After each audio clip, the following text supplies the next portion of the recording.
Okay, so I guess it's time to do another Jason mask. Yes, another brother, more brothers, two masks. But I have no clue what you guys want. Just pick something. Because I could do a part 5, I could do 3, 4, short film 1, fan film 1. Give us something different. Okay. Just do something easy. Okay, cool.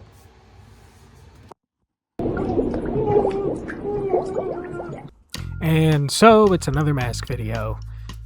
This time I'm doing 2 versions of the Uber Jason mask, just a regular run-of-the-mill one with the back plate, and another one that's going to be the end of the movie scene where it's falling into the lake and it's got the burns and is just very crusty from re-entry to Earth 2 orbit.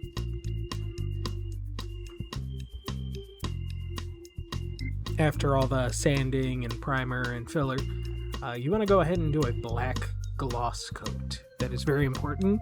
I'm not showing it on this one. I did it on the other one because that one I started a little bit earlier than the full helmet one. But you want to do a black gloss layer first.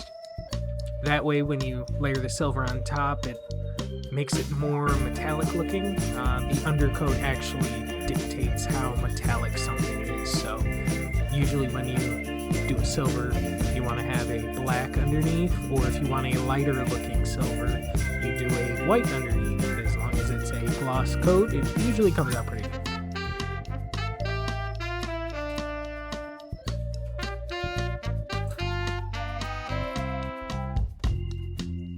Now, the one thing most people don't really talk about is how entertaining Jason X was. I mean, out of every movie, to go to space as an entry in your franchise, Jason going to space and making it a theatrical movie instead of a made-for-TV movie or straight-to-home video movie like most other franchises is actually not too common. I think the only one that I can think of that went to space and wasn't direct-to-video was Hellraiser 4, if I'm not mistaken.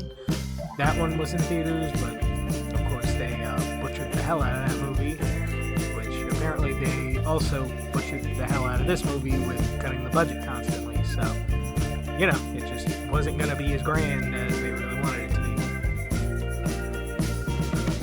So right now I'm just looking for a couple of paints that I can use on here. So I'm using a burnt sienna, a gray, and pretty much just a regular black.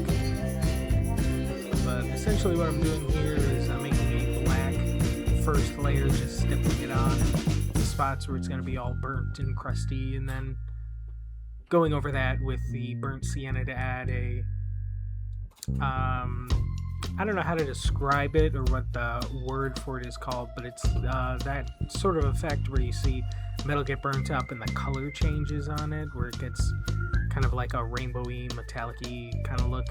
I'm not really going for the rainbowy metallic. I'm just more going for the, you know, it burned and now the layers on top got burnt off, so it's just charred looking now. This part of the mask is definitely all about the layering. Lots of blacks, then reds, then grays, then back to blacks, the reds over that, toning it down with some grays, and go back and forth until you get to a spot that you really want to be.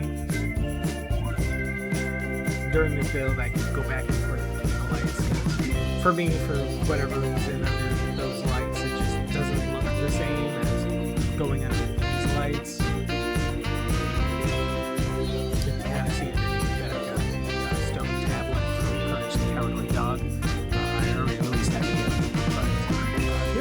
Watching that, you know, it's here, it's available. I really had a good time making that one. That was a 2-piecer, but, you know, the paint I used was a new thing that I wanted to try out, and overall I think it came out pretty good.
I'm trying to keep not that much paint on my sponges.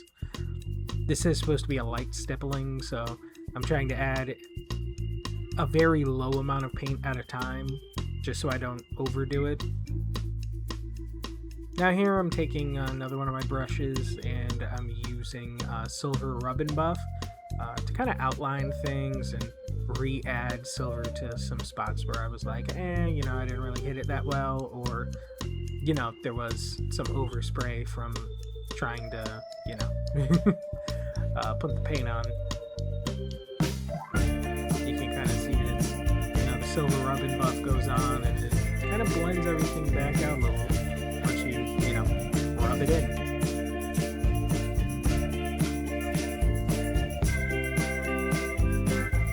Now, the one thing I wasn't anticipating was that the Rub and Buff would be just slightly lighter than the silver spray paint I was using. It's not noticeable here, but when you're looking at it up close, you can kind of see where it's separated. But the way I used it here, when you look at it up close, it kind of just looks like shading, if I'm being honest. So, happy accidents lead to happy results sometimes.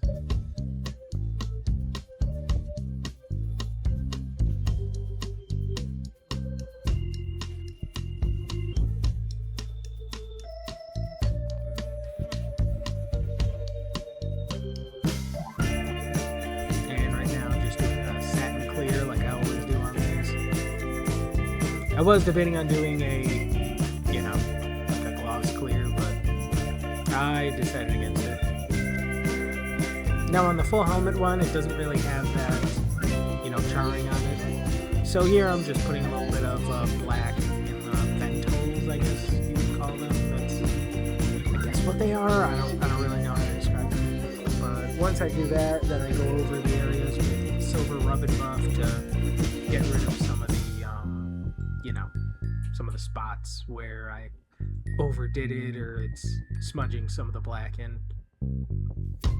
But now with the Silver Rub and Buff, I'm using it to accentuate the curves on the mask, just so that it has a little bit of a gradient in those corners to make it look more shadowed when you're looking at it, instead of using light to actually make those shadows.